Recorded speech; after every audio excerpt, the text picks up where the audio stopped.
नमस्कार दोस्तों, स्वागत है आज के इस वीडियो में। और जैसा कि मैंने आपको पिछले साल के वीडियो में बताया था, अभी हाल ही में 1 या 2 वीडियो रिलीज़ करे हैं। तो मैंने जो पिछला वीडियो बनाया था उसमें मैंने आपको बताया था कि आने वाले समय में मैं आपको राजनगर विधानसभा की जितनी भी पंचायतें हैं, सभी के सरपंच जी से मिलवाऊँगा। और आज मैं दूसरा वीडियो आपके लिए लेकर आया हूँ और ये वीडियो जो है राजनगर विधानसभा की जो है करियाबीजा पंचायत से है। और यहाँ के चुनाव जो है पंचायती चुनाव 2022 में हुए थे। उस समय जो है यहाँ के पंचायत के जो सरपंच हैं, श्री गोविंद कुशवाहा जी को चुना गया था।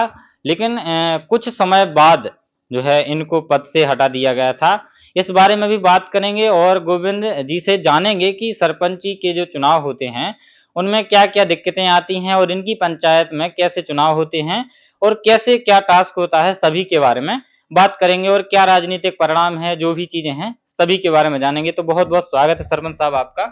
बहुत बहुत धन्यवाद कि आज ये आपने जो पहल शुरुआत की है राजनगर विधानसभा में सरपंचों के जो हाल जानने की, ये बहुत ही अच्छी पहल है, स्वागत योग्य है। और मेरा नाम गोविंद कुशवाहा है और 2022 में जो निर्वाचन हुआ था उसमें जनता जनार्दन के आशीर्वाद और सहयोग से मैं वहाँ सरपंच चुना गया था। लेकिन कुछ समय बीतने के बाद बहुत ही जद्दोजहद में तो वहाँ पे ये काम कर पाए, क्योंकि इस काम के पीछे हमारे सामने डबल-डबल चुनौतियाँ थी। एक तो वहाँ सामंतशाहियों के पास सत्ता थी और दूसरा ये था कि हमारी जो हम जिस काम को करने जा रहे थे, एक तो कुशवाहा समाज से और दूसरी दिव्यांगता भी थी। तो उन सारे अच्छा, आप दिव्यांग होने के बावजूद वहां पर चुने गए और फिर ये मतलब चुनने के बाद आप कितने दिन तक पद पर रहे? चुनने के बाद वहाँ पे हम 9 महीने सरपंच रहे हैं और 9 महीने के बाद जो एसडीएम के यहाँ पे एक पिटीशन हमारे विरोधी के द्वारा की गई थी, तो उसमें एसडीएम महोदय पर सांसद और विधायक के द्वारा ज़बरदस्ती का दबाव बनाया गया। तो उन्होंने आदेश किया और आदेश करने के बाद में पुनः गिनती की बात जनपद में जो मतदान जो रखा हुआ था, उसमें से ब्लेड से उन लोगों ने वो जो मतपत्र थे उनको काटा गया नीचे से। मतलब मतपत्र को काट दिया? उसमें जो क्या बोलते पे हैं, पोलिंग पोटी जो होती है। हाँ, उस पे रखे थे, उसको नीचे से काट करके उससे 8 मत निकाल लिए और 8 मत निकाल करके उसमें जो है डबल सील लगा दी। ये उसमें ये हुआ था वहाँ पे। तो वोटिंग होने के बाद जो गिनती है वोटों की, वो कितनी बार हुई थी? गिनती में पहले तो लोकल में 3 बार हो चुकी है, फिर 3 बार हो चुकी? 3 बार हो चुकी थी और चौथी बार जो है जनपद कार्यालय में हुई। लेकिन कार्यालय 25 मार्च को जो गिनती हुई थी, उसके पहले एक दिन रात में जनपद सीओ राजनगर के द्वारा वहाँ पे जो वोटिंग रखी थी उसका ताला खोला गया और वहाँ जो उनके जो राजनीतिक जो लोग जो दबाव बना रहे थे, उन्हीं लोगों ने वोट निकाल करके उसमें जो है डबल सील लगा दी, इसलिए वो मत जो है 8 मत कम पड़ गए हैं। चुनाव में मतलब जैसे आपने पंचायत में चुनाव लड़ा, तो उस वक्त सबसे ज्यादा सहयोग पूरे गांव का रहा है या विशेष वर्ग का भी रहा है? उसमें सबसे पहले तो वहाँ पे ज़्यादातर जो प्रगतिशील लोग हैं, जो इनको कह सकते हैं किसान हैं, मज़दूर हैं, जो इस देश की धरोहर को बनाए रखने का और इस देश में अपना योगदान देते हैं, उन लगभग-लगभग सभी लोगों ने उस चुनाव के टाइम पे सभी लोगों ने सहयोग किया। और ख़ास तौर से वहाँ पे जो निचली जो अपनी छोटी जातियाँ हैं, जैसे कुशवाहा हैं, पाल हैं और अहिरवार हैं, और भी विश्वकर्मा हैं और भी अन्य जातियाँ हैं, तो इन लोगों ने विशेष सहयोग किया जो अपने समकक्षी समाज के लोग हैं। और अभी मतलब जब आपने चुनाव लड़ा 2022 में, तो उस वक्त मतलब जैसे पंचायत में चुनाव के दौरान दारू बांटना या फिर कोई और चीज करना जिससे जनता को लुभाया जा सके, इस तरीके की कोई चीजें हुई हैं? अ, पंचायत में पहली बात तो ये है कि जब भी जो भी प्रत्याशी चुनाव लड़ते हैं और लगभग आज की डेट में ये काम तो करते हैं, दारू और कम्बल, साड़ी बाँटने का, पैसे बाँटने का, लेकिन ये लोकतंत्र के लिए बहुत ही खतरनाक बात है, क्योंकि अगर इस तरीके से चुनाव होंगे, तो जब हम जनता को मूर्ख बनाने का काम तो वहीं से शुरुआत कर देते हैं। इसलिए हम सही प्रत्याशी का और सही व्यक्ति का चुनाव नहीं कर पाते हैं। हमारे चुनाव में ऐसा हुआ, लेकिन हमने अपनी तरफ से किसी भी व्यक्ति को ना पैसे का प्रलोभन और ना दारू, ना कम्बल, ना साड़ी, किसी भी व्यक्ति से इस तरीके की बात हमारे व्यक्तिगत चुनाव में ये बात नहीं रही, विरोधियों के द्वारा होता रहा, पर हमने ये बात नहीं कही। हमारा लोगों से ये कहना था कि जीतने के बाद हम आपके स्कूल का और आपके बच्चों का, आपके गाँव का, आपके शहर का जो भी काम हमसे आप करवाने के लिए आप रेडी रहें, बाकी हम ये काम नहीं करेंगे। बिल्कुल, बिल्कुल। और एजुकेशन सबसे मोस्ट इम्पोर्टेंट होता है किसी पंचायत के लिए, कि अगर उस पंचायत में एजुकेशन को वहाँ के प्रधान जी के द्वारा सही कर दिया जाता है, इसके लिए प्रयास करे जाते हैं, तो उस गाँव का विकास 90% केवल एजुकेशन से हो जाता है। और ऐसा प्रयास जो है सरपंच गोविंद सर जी ने करा है, और इन्होंने एक प्रयास किया है पंचायत में कि इस तरीके की जो है पहल करेंगे। और ये सरपंच जीते भी गए थे। इन्होंने बताया है कि जब दूसरी बार तीसरी बार वोट जो गिनती हुई वोटों की, उस वजह से किसी कारणवश से इनको जो है पद से हटा दिया गया। तो आपके विरोध में कौन कौन लोग रहते हैं, कुछ विशेष लोग रहते हैं? अब यहाँ सामंतशाही हैं, प्रदीप डेंगा जो वो जो है पूरे पंचायत में कोई भी व्यक्ति वहाँ सरपंच बनता है, चाहे वो पिछले रिकॉर्ड में प्रजापति बनी थी सरपंच, तो वो चलाता रहा। इसके पूर्व में भी हीरालाल पाल सरपंच रहे, तो उसकी भी सरपंची चलाता रहा। उसका कोई सरपंच कोई भी बन जाए, पर वो चलाता वही है। तो ये भी एक बहुत दुखद बात है इस देश लोकतंत्र के लिए। बिल्कुल, बिल्कुल। तो ये लोगों को समझना चाहिए और सरकारों को भी समझना चाहिए कि इस तरीके से अगर चलेंगे तो फिर आने वाले समय में ये बात लोकतंत्र के लिए तो बिल्कुल अच्छी बात नहीं है।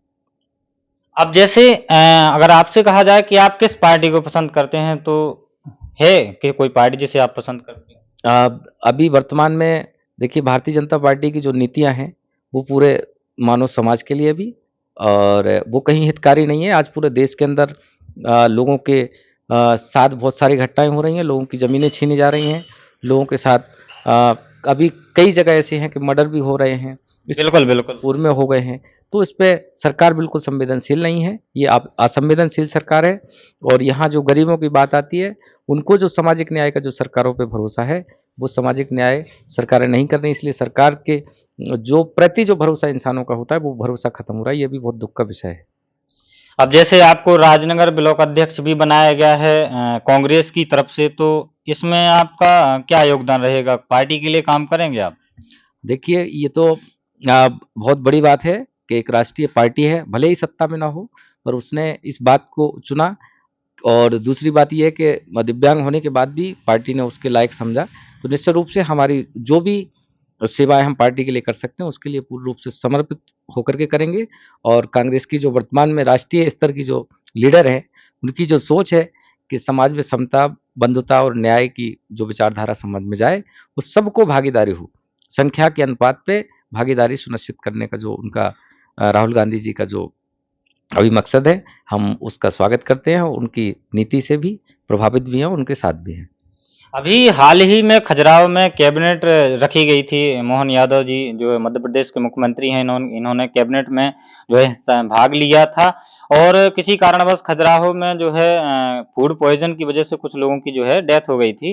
तो ये बहुत बड़ा मुद्दा बन गया था और कई लोगों ने जाम भी लगा दिया था। तो कहा जा रहा था कि यहाँ पर जो मंत्री विधायक हैं वो क्यों नहीं आए हैं, तो इस बारे में कुछ कहना चाहोगे?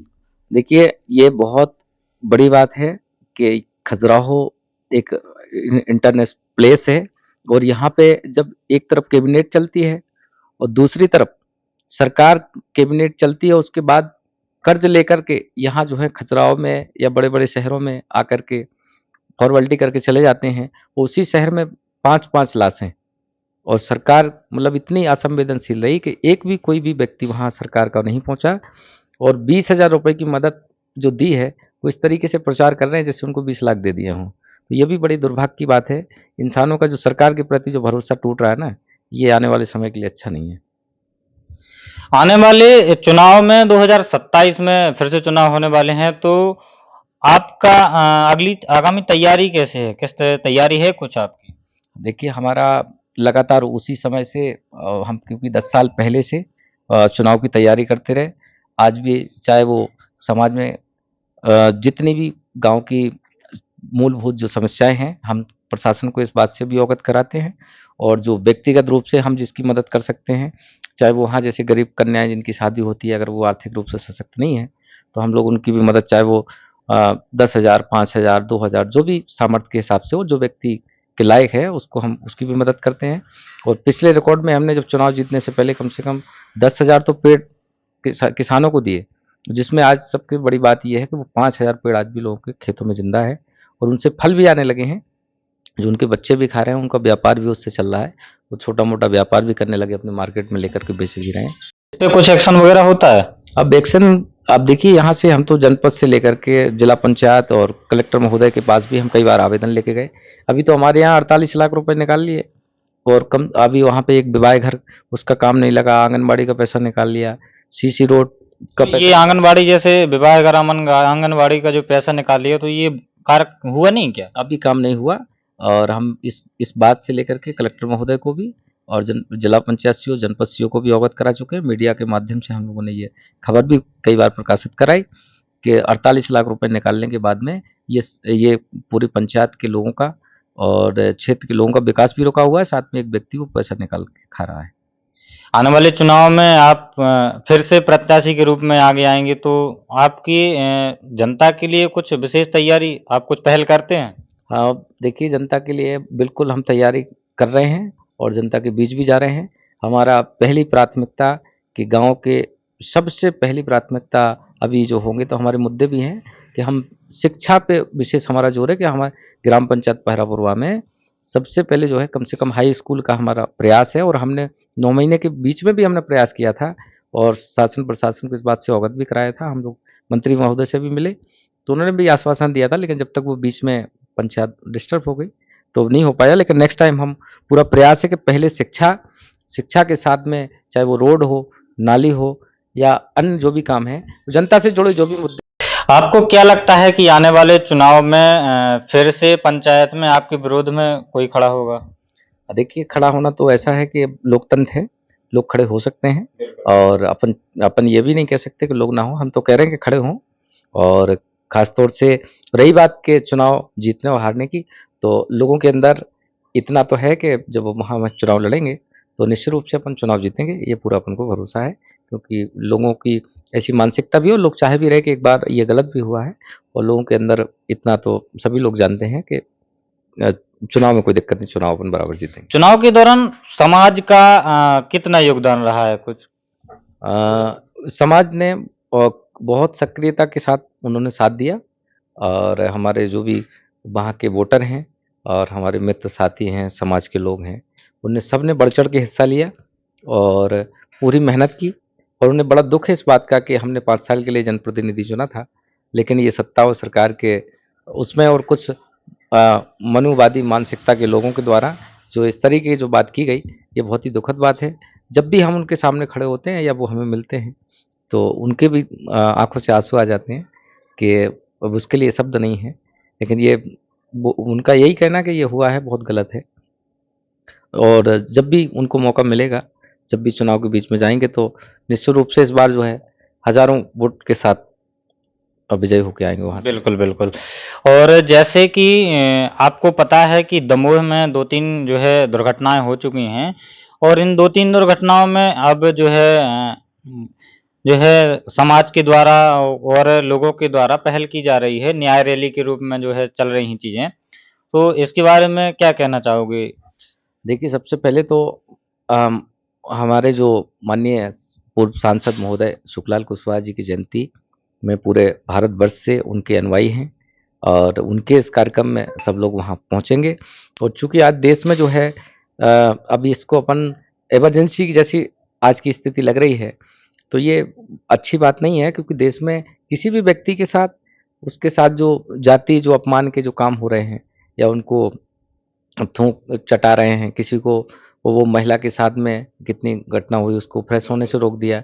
तो ये देश समाज में होगा तो आने वाले समाज हम किस तरह समाज को किस तरह दिशा में लेके जा रहे हैं। बिल्कुल, बिल्कुल, ये नहीं होना चाहिए। ये नहीं होना चाहिए क्योंकि हम मानव हैं और हमारा अगर हम मानव के साथ इस तरीके व्यवहार करेंगे तो भाई हम क्या लोगों को सिखाने जा रहे हैं, क्या समझाने जा रहे हैं।